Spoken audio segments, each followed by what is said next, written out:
Babak 720, Luke mengganti penyamaran dan kejatuhan Tycoon. Dia baru saja memasuki gang ketika dia melihat bahwa Luke telah membuka penutup lubang gat. Luke menoleh dan berkata kepadanya, kamu bisa mengikutiku atau kamu bisa menunggu orang-orang di helikopter untuk menangkap dan menginterogasimu, sayang Iron Man. Dengan itu, dia menjulurkan tangannya keluar dari lubang untuk melambaikan tangan, lalu menarik penutup lubang gat itu kembali ke atasnya. Tony terperangah. Apa-apaan ini? Anda benar-benar akan melalui selokan. Kau memintaku melakukan hal yang sama. Sayangnya, Luke sudah lari ke selokan. Jadi bagaimana jika itu adalah saluran pembuangan? Dia sudah melewati mereka berkali-kali. Ini adalah kehendak besi dari seorang pria sejati. Pesan Selina telah tiba. Sebuah baku tembak besar-besaran telah pecah di penjara Kabupaten Los Angeles. Para penjahat telah menembus batas pertahanan, dan Dustin serta Harrison telah memanggil Luke untuk meminta bantuan. Awalnya, Luke harus menggunakan persona Batman-nya untuk meningkatkan kesan baik polisi tentang dia. Meskipun tidak dalam arti bersahabat, setidaknya dia harus mempertahankan status quo netral dengan polisi. Pada akhirnya, seorang Taipan tiba-tiba muncul entah dari mana dan mulai bermain-main dalam skala besar dengan mainan logam besarnya. Luke tidak berani ikut dan bertindak gila dengannya. Dia sendiri tidak begitu berharga, tetapi dengan melemparkan baju besi Iron Man ke dalam campuran, itu sudah cukup bagi berbagai kekuatan untuk mengambil risiko dan bergerak. Jika keduanya muncul di penjara bersama-sama, lebih banyak orang akan dimobilisasi oleh pasukan itu untuk menggunakan kesempatan untuk mengatur penyergapan. Jadi, Luke dengan tegas mengganti penyamaran dan pergi dengan ide detektifnya. Dia bisa secara terbuka menggunakan senjatanya dan mendapatkan pengalaman dan poin kredit. Selain itu, ini adalah waktu terbaik bagi Batman untuk melarikan diri dengan membuang bayi Iron Man untuk mengalihkan perhatian helikopter. Program pintar Luke tidak terlalu buruk, itu tentu saja memperhatikan masalah kecil dengan setelan mesia Tony. Tidak masalah bagi Taipan untuk melarikan diri, tetapi itu pasti tidak akan semudah ketika dia pertama kali datang. Menjual rekan setimnya, seolah Taipan tidak akan mengakui bahwa mereka adalah rekan satu tim. Apa yang bisa Lucas lakukan? Dia hanya bisa memenuhi keinginan pria itu. Keluar dari selokan beberapa blok jauhnya, Luke mengganti perlengkapannya di rumah persembunyian dan kemudian mengendarai sepedanya ke penjara di sisi timur. Di udara, Fleck, yang mengawasi kedua pria itu, menghela nafas. Kehilangan dia lagi. Anggota tim berkata, Kapten, Batman telah memasuki selokan. Tidak ada yang bisa kita lakukan. Fleck, ikuti Iron Man baru ini dulu. Armornya jauh lebih fungsional. Anggota tim berkata, Iron Man juga akan meninggalkan kota. Dia mempercepat, kita kehilangan dia. Fleck, baik, siapapun yang bisa bergaul dengan Batman tidak sesederhana itu. Beberapa saat kemudian, Tony menarik kepalanya keluar dari pasir dari tempat dia berbaring rata di pantai. Jarvis, periksa kegagalan sistem. Sistem propulsi kelebihan beban dan kerusakannya 40%. Mustahil untuk terus terbang dengan mantap, kata Jarvis. Bagus, ada kabar baik lainnya. Tony duduk di pantai tanpa daya. Dia tidak pengecut seperti Batman. Bahkan jika Iron Man armor terbuka, dia yakin dia bisa menipu pihak lain. Hanya saja Batman menyelinap pergi tanpa hambatan, sementara dia jatuh di tengah penerbangan. Itu terlalu mengganggu. Sekali lagi, dia yakin dia tahu mengapa kepala arang sialan itu menggunakan setelan antik. Batman jelas jauh lebih kuat daripada orang biasa, jadi dia lebih mempercayai fisiknya daripada mesin yang bisa rusak. Tony mendengus. Manusia juga merupakan mesin yang sangat canggih yang lebih mudah rusak atau tidak berfungsi daripada mesin biasa. Namun, dia bisa meluangkan waktu untuk memikirkan hal itu ketika dia sampai di rumah. Lebih baik dia menyelinap pergi sekarang. Kabar baik lainnya adalah Supervisor Happy akan tiba di mobil Anda bersama tim keamanan A, dan Anda dapat menyerahkan semuanya kepada mereka. Tony santai ketika dia mendengar kata-kata Jarvis. Adalah tanggung jawab Happy untuk membersihkan kekacauan sang Taipan. Duduk di pantai, Tony melihat ke laut yang gelap dan bergumam pada dirinya sendiri, orang itu punya otak. Baru saja, Luke telah memperingatkannya bahwa seseorang ingin memetik manfaat dari armornya, dan Taipan itu tidak ingin mengungkapkan setelan Iron Man-nya untuk saat ini. Itu adalah harta pribadi Tony. Dia tidak ingin itu dicuri oleh siapapun, dia juga tidak ingin sekelompok mirip Iron Man mencuri gunturnya. Dia adalah Iron Man, bukan manusia timah penghasil energi. Memikirkan hal ini, Tony tiba-tiba menamparkan dirinya sendiri. Telapak tangan besinya mengenai helm dengan dentang. Sialan, pria timah apa? Aku manusia besi. Luke melaju melewati lalu lintas pusat kota dengan sepedanya. Setelah menunjukkan lencananya, dia menumpang SUV di jalan di luar kota dan langsung menuju penjara timur. Pengemudi itu melirik Luke di kursi penumpang saat dia mengemudi. Ya dewa, ada apa dengan Los Angeles? Bahkan anak sepertimu adalah seorang polisi. Apakah mereka akan membuat Anda anak-anak menghadapi penjahat bersenjata? Itu sangat tidak bertanggung jawab. Senyum Luke tidak goyah. Adrian, saya seorang perwira polisi yang terlatih dan formal. Anda salah tentang LAPD. Sopirnya, Adrian, menghela napas. Bagaimana dengan keluargamu? Mereka tidak keberatan. Lukas mengangkat bahu. Mereka adalah pensiunan tentara atau polisi, jadi. Kehilangan kata-kata, Adrian mengangguk. Baiklah, kalau begitu kamu cukup cocok untuk pekerjaan ini. Luke merasa geli. Apakah kamu pergi ke timur? Adrian mengangguk. Bukankah profesor mengatakan bahwa gempa akan semakin parah di barat? Saya baru saja menelepon seorang teman di San Francisco, tetapi saya tidak dapat melewatinya, jadi kami ingin bersembunyi di timur selama beberapa hari. Luke berkata, ada gempa bumi di San Francisco. Itu terjadi hanya beberapa menit setelah kita, dan berkekuatan 7,8. Adrian bertanya, benarkah? Dari Departemen Kepolisian. Lukas tertawa. Anggap saja itu keuntungan kecil. Adrian bertanya, apa lagi? San Francisco jauh lebih kacau. Menuju ke timur adalah pilihan yang tepat. Tinggal dewa di salah satu kota di sekitarnya selama beberapa hari dan awasi beritanya. Profesor Lawrence Hayes dari Caltech mungkin akan membuat prediksi lain dalam beberapa hari ke depan, tambah Luke.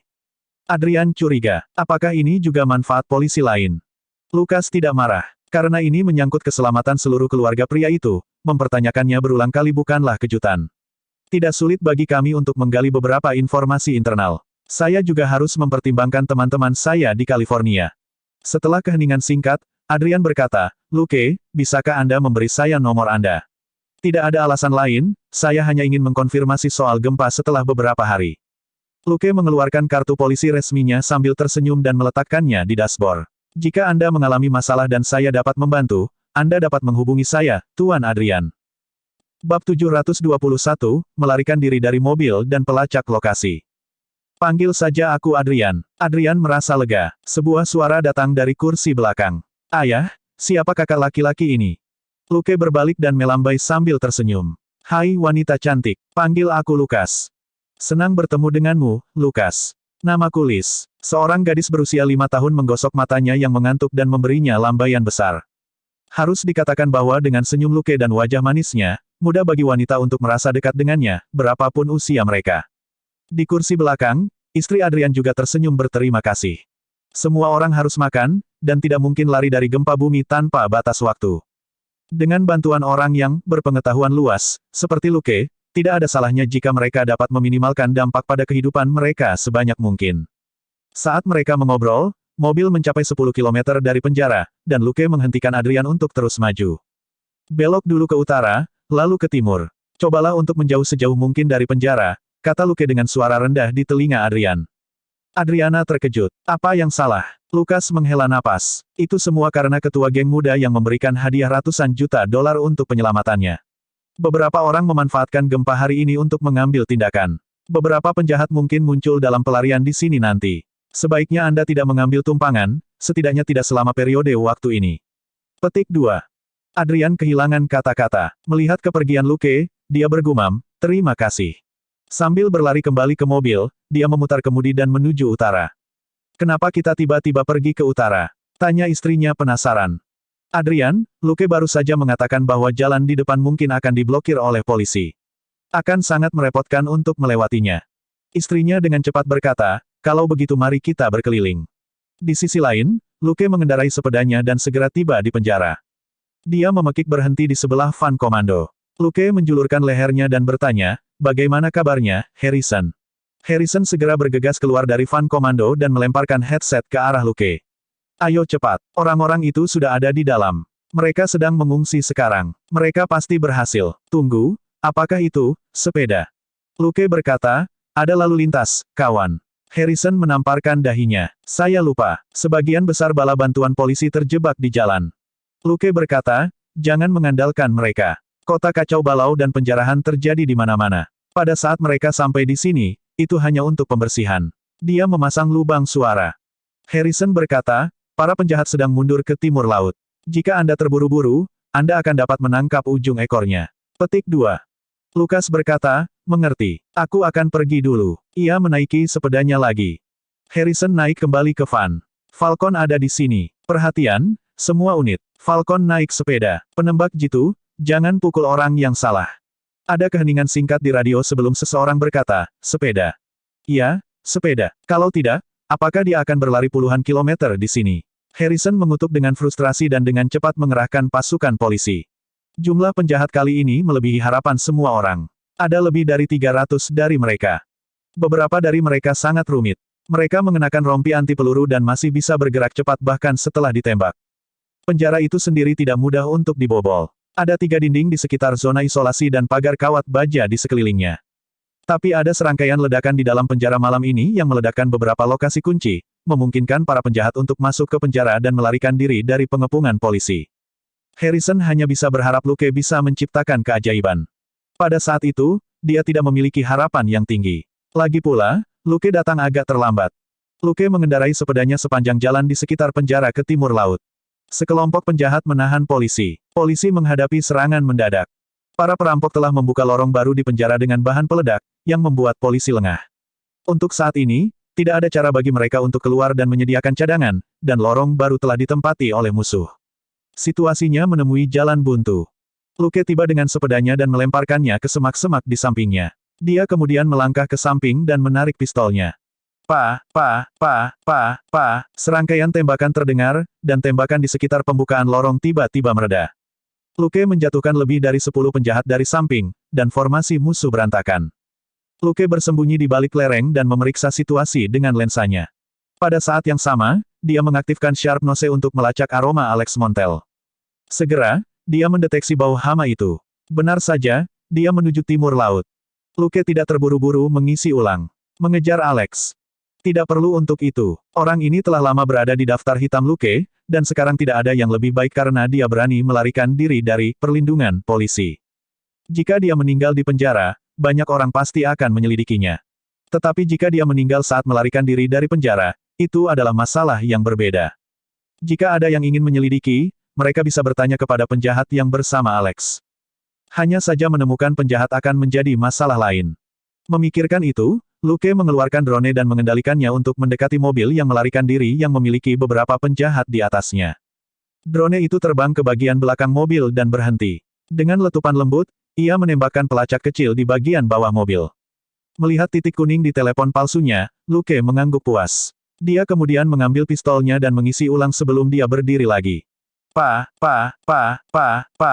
akhirnya, beberapa perampok terakhir terguling ke belakang, tetapi mobil dengan pelacak GPS sudah melarikan diri. Berjongkok lagi, Luke mengisi ulang dan melaporkan di lubang suaranya, Hondo, para penjahat di pintu belakang pada dasarnya telah dimusnahkan, tetapi tidak ada tanda-tanda Alex. Dia mungkin melarikan diri lebih awal. Petik 2. Harrison hanya menjawab, mengerti. Sebuah tim akan segera mencari ke timur laut. Tim B akan memeriksa orang-orang kita dan mengisi ulang amunisi. Bala bantuan akan tiba dalam 5 menit. Dia kemudian berkata, terima kasih, Falcon. Luke tersenyum dan bergumam pada dirinya sendiri, SWAT tidak memiliki Alex kali ini. Maaf, Harrison. Kemudian, dia menelepon Selina. Saya berada di belakang lereng 25 meter di luar celah di timur laut. Ayo jemput aku. 2 menit kemudian, Selina mengendarai mobil ke jalan terdekat dan menjemputnya. Kasus di sini sekarang tidak ada hubungannya dengan mereka, karena Luke hanyalah seorang pembantu sementara. Tim SWAT Harrison adalah kekuatan utama yang dikirim oleh markas besar untuk memberikan bala bantuan.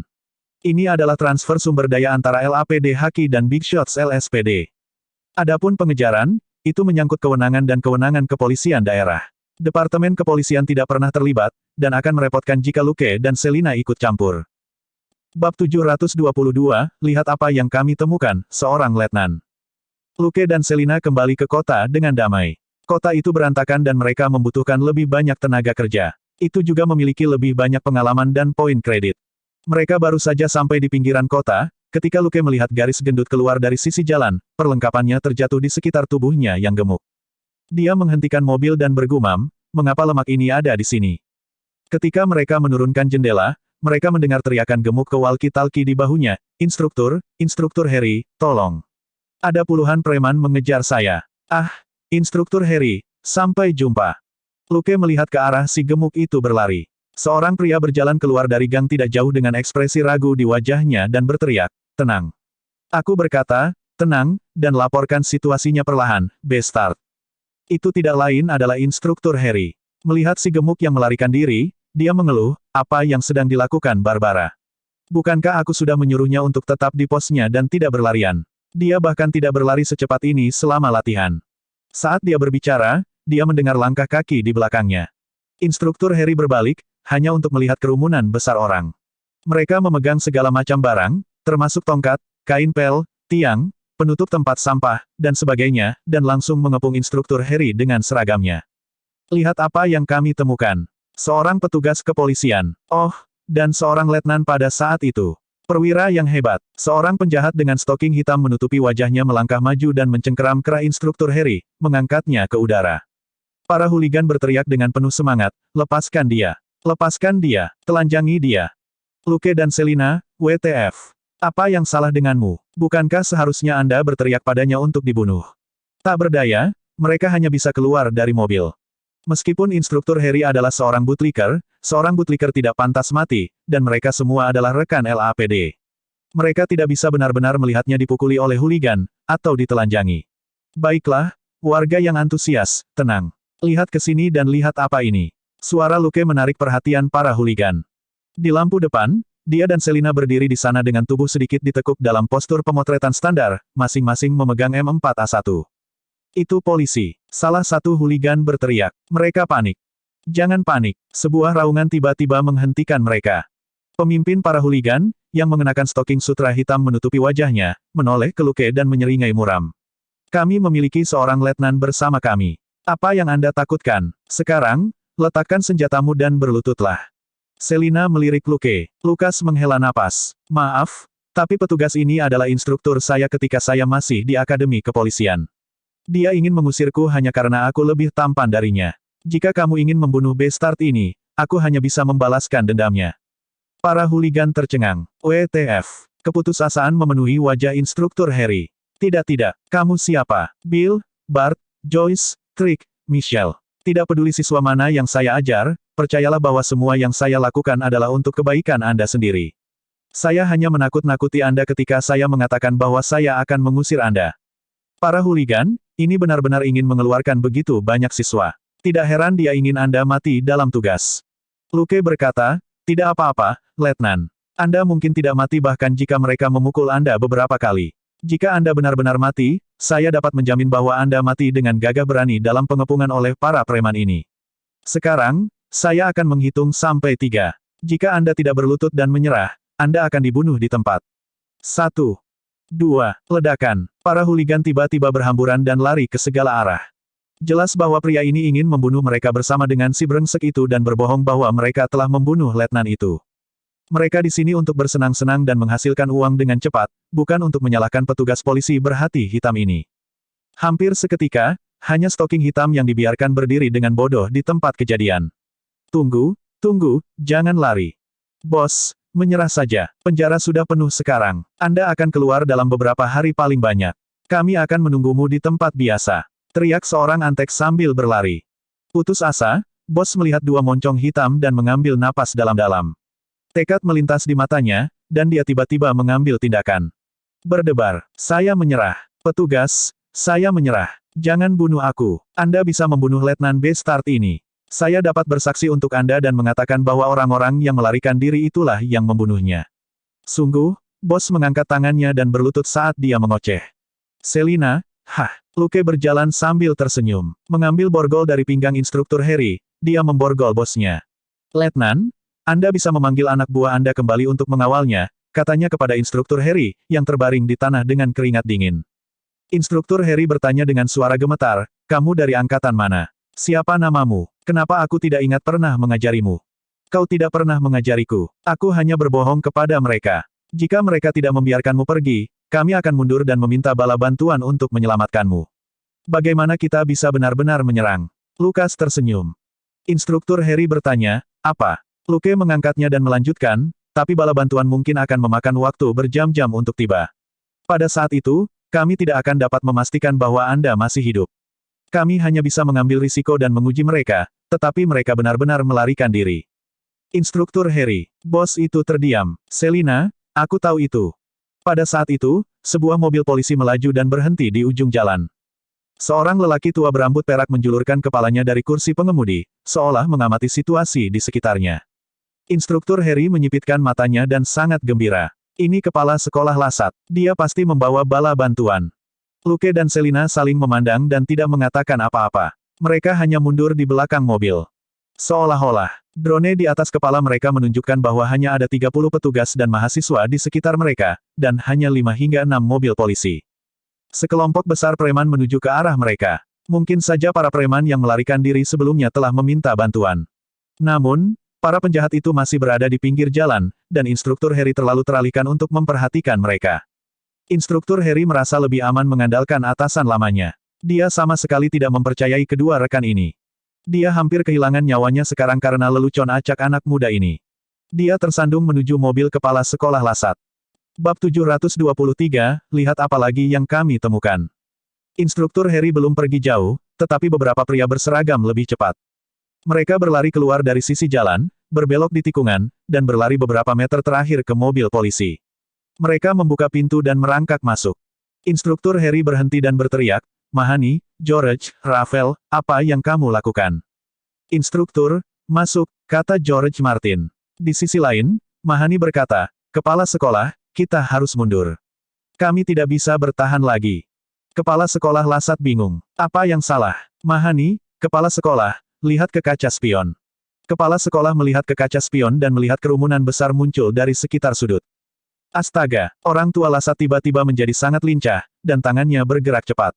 Menempatkan gigi ke gigi, dia mundur dan berputar sebelum dia menghilang di persimpangan berikutnya. Tangan tak berdaya instruktur Harry membeku di udara saat dia menatap kosong ke mobil polisi yang menghilang dengan cepat di tikungan. Untuk sesaat, dia terdiam. Langkah kaki terdengar dan sekelompok orang mengelilinginya lagi. "Wow, lihat apa yang kami temukan. Seorang letnan, perwira yang hebat." Luke dan Selina memutar mata mereka. Kepala sekolah Lasat tidak setia dan para siswa tidak bisa diganggu lagi dengan instruktur Harry. Instruktur Harry merusak pemandangan di sekolah polisi. Tidak ada yang ingin mati untuknya sambil berlari untuk hidup mereka. Kali ini, Luke tidak repot-repot mengatakan apapun. Ada terlalu sedikit dari mereka sebelumnya, dan mereka bisa diatasi hanya dengan beberapa ancaman.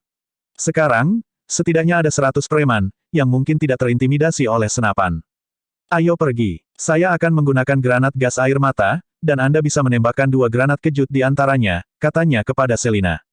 Luke dan Selina berjalan ke bagian belakang mobil dan membuka bagasi. Mereka mengeluarkan 2 senjata besar, peluncur granat M79. Keduanya memuat amunisi mereka. Luke sedikit lebih cepat dan menembakkan 2 granat gas air mata. 2 bola asap tiba-tiba meledak di persimpangan yang jaraknya belasan meter. Para preman yang agresif tercengang dan dengan cepat jatuh ke dalam kekacauan. Batuk dan teriakan keluar dari asap. Sesaat kemudian, Selina menarik pelatuknya. Bang! Sebuah granat kejut mendarat di dekat instruktur Harry, dan dia serta sekelompok preman langsung ditenggelamkan. Luke menggunakan 2 granat gas air mata lagi untuk mengusir kerumunan itu. Setelah mengamati sejenak, Selina menembakkan granat kejut kedua dan menjatuhkan sekelompok kecil orang yang mencoba menghasut kerumunan. Kekuatan utama runtuh, dan tanpa mereka, para penghasut akhirnya bubar. "Dilakukan. Aku akan membawa Harry keluar." Luke melemparkan M79 ke dalam mobil dan berlari-lari kecil. Sesaat kemudian, dia menyeret keluar instruktur Harry, yang dalam keadaan setengah sadar dan masih berlinang air mata, dan melemparkannya ke kursi belakang. "Ayo pergi. Nugget emas, jangan jilat dia, atau aku akan memotong camilanmu untuk besok." Gold Nugget, yang duduk di kursi belakang, memandangnya dengan jijik. Siapa yang akan menjilat orang yang bau dan brengsek seperti itu? Selina mengambil walkie-talkie dan melaporkan ke meja utama bahwa preman telah berkumpul di sini. Orang-orang yang berkumpul tidak lagi hanya gangster, banyak dari mereka adalah orang miskin yang main-main. Itu adalah pertunjukan kelompok tradisional di Los Angeles, kerusuhan. Dalam situasi seperti ini, banyak orang biasa yang tidak puas dengan kehidupan mereka akan tersulut oleh kekacauan dan mengamuk secara nakal. Tidak banyak yang bisa dilakukan pihak kepolisian. Begitu kerusuhan skala besar pecah, dengan mudah ratusan ribu orang akan terlibat. Lalu lintas di kota itu masih menyusahkan, dan ribuan petugas polisi yang bertugas tidak dapat mengumpulkan kekuatan yang cukup untuk menangani kerusuhan berskala besar seperti itu. Luke tidak terburu-buru. Dia hanya menyuruh Selina untuk pulang. Dalam perjalanan, dia bertemu dengan kepala sekolah Lasat, yang telah melarikan diri 2 blok jauhnya. Dia menghentikan mereka dan melemparkan instruktur Harry, yang sedikit pulih, ke dalam mobil Lasat. Mereka hanya bisa membawa instruktur Harry saat mereka berlari karena Luke masih bertugas. Setelah mengeluarkan instruktur Harry, yang menjadi penghalang, Luke dan Selina segera menjadi jauh lebih efisien. Sementara itu, mereka kembali ke rumah. Luke pergi ke ruang bawah tanah dan mengeluarkan beberapa kotak granat gas air mata. Mereka menempati setengah kursi belakang mobil. Selin tercengang. Kapan kamu mendapatkan begitu banyak granat gas air mata? Lukas tertawa. Setelah berbicara dengan Lawrence, saya mulai membuat persiapan.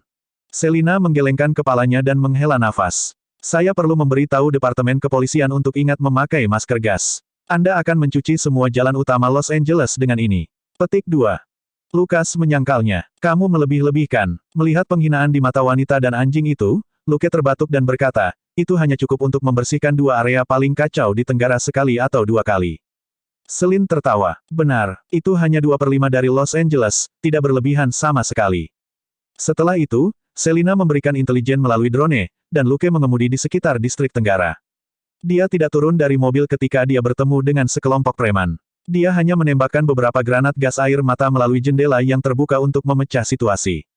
Sejak insiden di Boomtown, Arizona, Luke telah melakukan penelitian tentang senjata yang tidak mematikan. Granat gas air matanya sendiri mencakup jangkauan yang lebih luas dan lebih tahan lama dan efektif. Karena dia tahu bahwa gempa bumi akan datang, dia secara alami menaruh banyak granat di bagasi, bersama dengan beberapa granat kejut. Granat setrum dapat digunakan dalam situasi tertentu. Misalnya, ketika instruktur Harry baru saja dikepung, menjatuhkan mereka semua sebelum dia menarik instruktur Harry keluar adalah cara terbaik untuk mencegah para penjahat itu memberikan beberapa pukulan kepada instruktur Harry sebelum mereka melarikan diri. Sebagian besar kerusuhan terjadi di daerah-daerah di mana orang-orang yang menganggur berkumpul. Sebagian besar peserta bukan penjahat profesional, tetapi orang biasa yang mengambil kesempatan untuk melampiaskan. Mentalitas sarang dan semangat memberontak adalah alasan mengapa orang-orang biasa ini bergabung dengan kerusuhan dan mendatangkan malapetaka di mana-mana. Luke tidak ingin membunuh orang-orang biasa ini, jadi dia hanya bisa mengusir mereka. Gas air mata buatannya sendiri bertahan lama dan sangat efektif. Segera, daerah itu dipenuhi dengan gas air mata yang kuat ini. Orang-orang berlarian dan menabrak satu sama lain di jalan-jalan yang dipenuhi asap sesekali. Mereka tidak punya pilihan selain mengambil jalan memutar. Secara alami, beberapa dari mereka akan meninggalkan kekuatan utama untuk mencuri dan menghancurkan barang-barang. Kerusuhan yang tidak terorganisir sulit dikendalikan. Tidak lama kemudian skala dan frekuensi keributan di daerah ini mulai turun. Lagi pula, siapapun yang terkena gas air mata Luke yang kuat akan menangis setidaknya selama setengah jam, dan juga akan merasa tidak sehat selama 2 jam. Masih akan ada beberapa orang galak yang masih bisa menghancurkan dan menjarah tempat selama periode ini, tapi mereka pasti 1 dalam 1000 masokis. Apa yang Luke tidak tahu adalah bahwa pada saat itu, monyet kecil Claire sedang mengalami perjalanan ajaib pertama dalam hidupnya. Bab 724, Gadis, apakah Anda membutuhkan kekuatan? Hari ini, Claire secara pribadi berpartisipasi dalam 2 pertempuran senjata skala besar, dan mentalitasnya telah berubah. Ketika Robert dan Luke membantai 50 bandit bersenjata keluarga Carlos di Shackleford, dia tentu sudah mendengarnya. Tapi Luke tidak ingin memberitahunya apa yang terjadi malam itu. Dia akan selalu memecatnya dengan beberapa kata. Claire hanya bisa mengganggu Robert. Robert sangat mencintai Claire. Bagaimanapun, dia adalah putri satu-satunya. Dia tidak merinci, tetapi di bawah pertanyaan terus-menerus monyet kecil itu, dia secara kasar menggambarkan apa yang terjadi malam itu.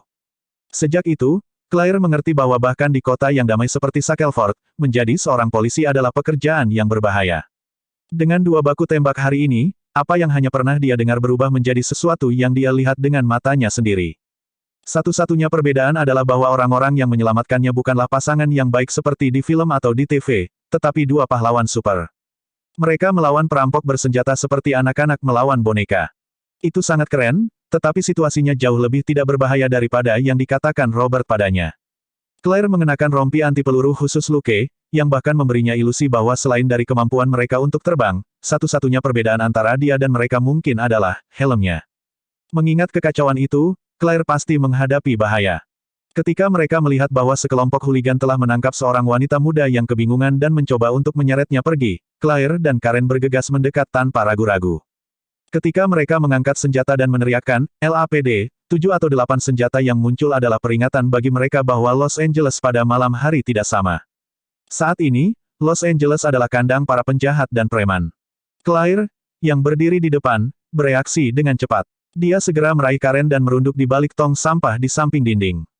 Para gangster di sisi lain menembak tanpa ragu-ragu. Itu adalah malam yang kacau. Sudah waktunya bagi mereka untuk melakukan apapun yang mereka inginkan. Bahkan jika mereka membunuh orang, tidak ada yang bisa melacak mereka.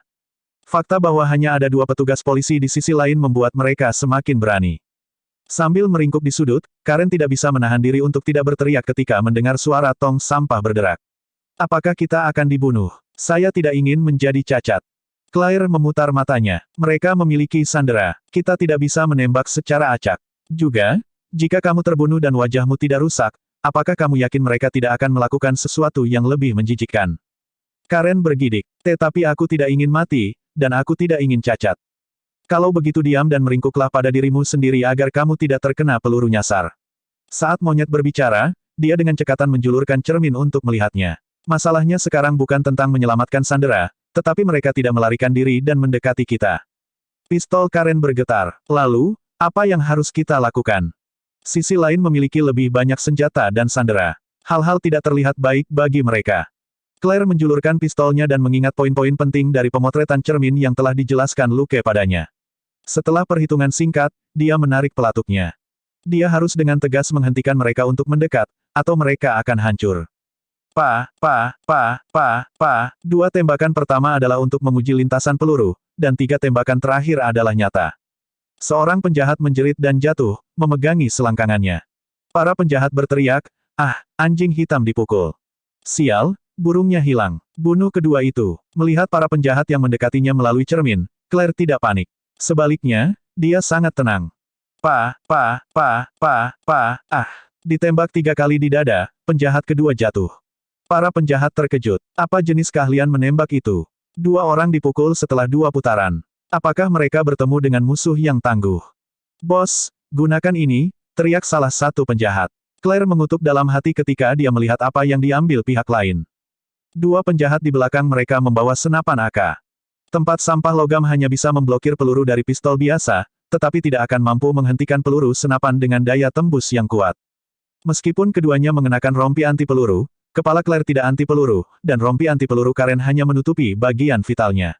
Itu sama berbahayanya bagi mereka untuk mundur. Apa yang harus dia lakukan? Dia menjadi cemas. Gadis, apakah kamu membutuhkan kekuatan? Panggil nama saya. Sebuah suara yang dalam terdengar di kepalanya. Claire bertanya, apa-apaan ini? Meminta maaf. Aku bukan dari neraka. Juga, hanya berbicara dengan saya di kepala Anda. Kamu tidak perlu mengatakannya dengan keras, suara berat yang terdengar seperti Raja Iblis dari sebuah game langsung meraung marah. Claire, oke, maaf, kamu sedang apa? Sebutkan namaku, dan aku akan memberimu kekuatan. Suara berat itu melanjutkan. Claire, kalau begitu kau harus memberitahuku namamu dulu. Sebuah suara berat berkata, pelahap. Claire, gluten.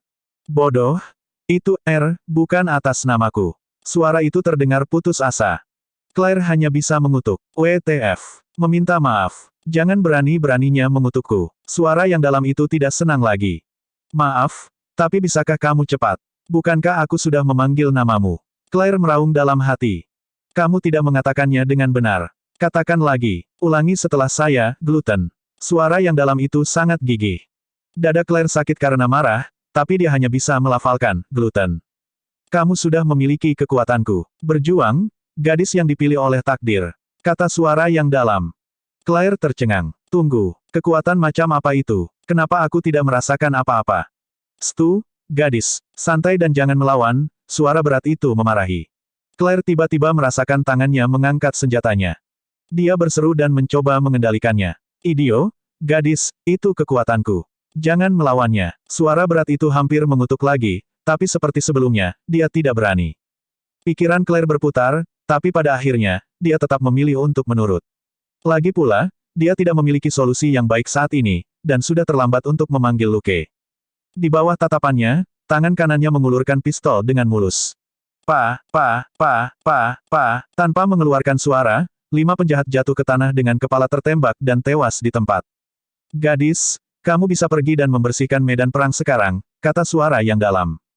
Claire, di sisi lain, masih menatap cermin dengan kaget. Dia hanya bisa melihat tangan kanannya sekarang dan tidak bisa melihat kelima penjahat itu sama sekali, jadi dia tidak bisa membidik. Pada akhirnya, mereka berlima tertembak, dan mereka semua pingsan.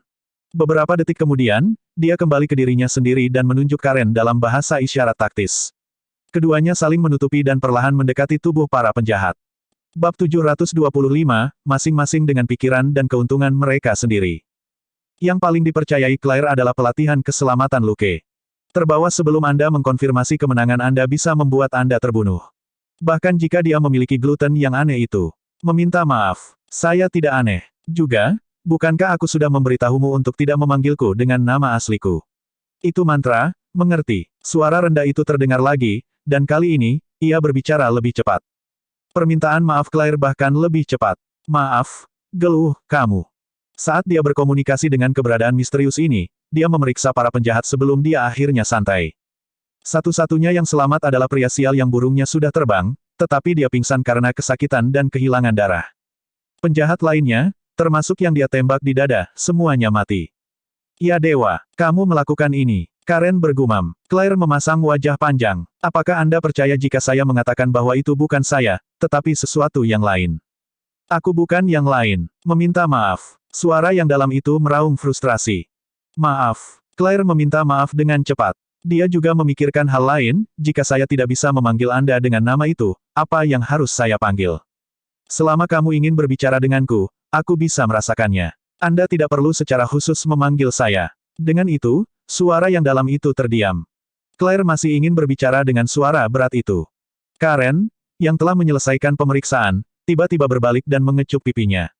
Dingin, gadis. Anda telah menyembunyikan keterampilan menembak Anda selama ini. Apakah Anda takut Anda akan menyakiti teman sekelas Anda selama pelatihan? Claire, Karen tidak bisa berhenti berbicara dengan penuh semangat. Ini luar biasa. Saya memiliki seorang polisi wanita yang sangat keren di sisi saya. Ibu saya bahkan mengatakan bahwa wanita tidak bisa menjadi polisi, dan menyuruh saya kembali dan belajar musik atau melukis. Aku ingin melihat apa yang dia katakan sekarang tentang faktanya. Claire memukul pantatnya. Apa yang sedang kamu lakukan? Karen menutupi pantatnya dan melompat-lompat. Apakah kamu yakin jika kamu memberitahu ibumu bahwa teman sekolahmu membunuh 6 penjahat bersenjata dalam satu tembakan, dia akan membiarkanmu melanjutkan pekerjaan ini? Claire memelototinya. Karen, baiklah, aku tidak akan memberitahunya. Tapi Anda tidak bisa merahasiakan ini dari Departemen Kepolisian, kan? Anda harus menulis laporan ketika Anda kembali. Apakah Anda membutuhkan bantuan saya? Petik 2. Claire mengingat bagaimana Selina memberitahunya tentang penyelidikan, laporan, dan evaluasi psikologis setelah penembakan dan pembunuhan seorang tersangka, dan dia merasa kepalanya sakit. Bagaimana Anda bisa membantu? Karen berkata, saya memiliki seorang paman di LAPD Internal Affairs, jadi Anda tahu apa yang saya maksud. Claire, persyaratan. Luke pernah berkata bahwa selama dia menembak saat bertugas, akibatnya merepotkan, tapi itu bukan masalah besar.